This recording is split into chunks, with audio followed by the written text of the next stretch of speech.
Praise be to Jesus. God deserves all praise and all glory.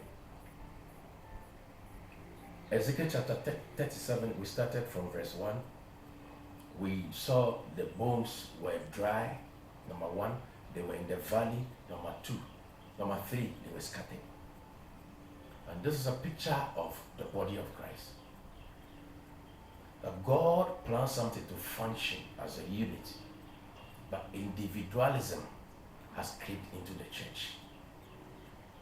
We no longer value what is in brothers and sisters and what is in the pastor.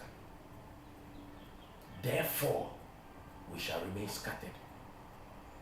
So he was asked in verse 3, Ezekiel 37 verse 3, Son of man, can these bones become living again? O sovereign Lord, I replied, you alone know the answer to that. Now verse 4.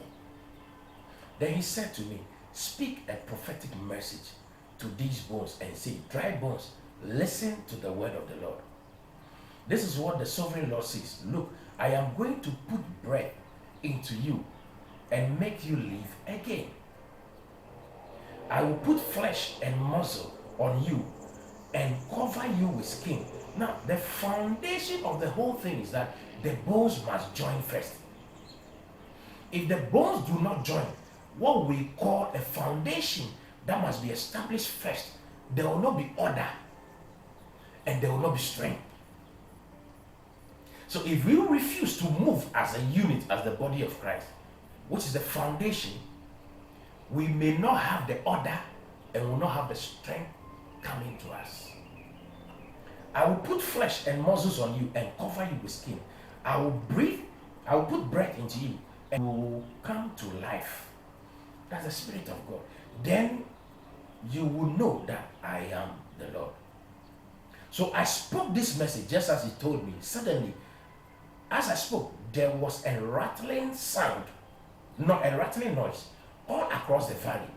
The bones of each body came together and attached themselves as complete skeletons. Oh, glory. We were supposed to be complete, but the bones were scattered.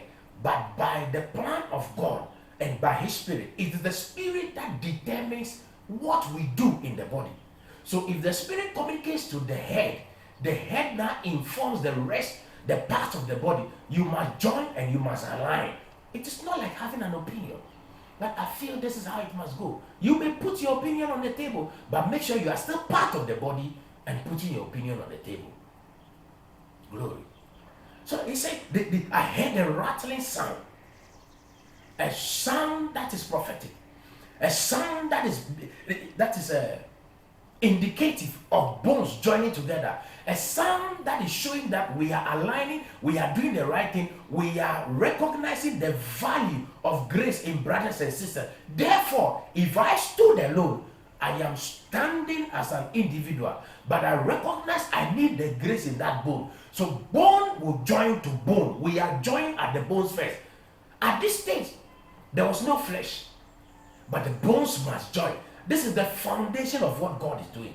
That we must begin to understand that until we join, we cannot enjoy the full potential of what God has placed in the body. You must embrace corporate worship. You must embrace the gathering, the assembly. You must understand that we need you and you need us. We must understand we cannot stand alone. But I speak into your life that I hear a sound gathering everything together, that as you embrace the corporate nature of God, that things will begin to fall into place. I call for things that be not as though they were. Let them come together and let your testimony be complete. Glory. This is Pastor Edemadu, and God bless you.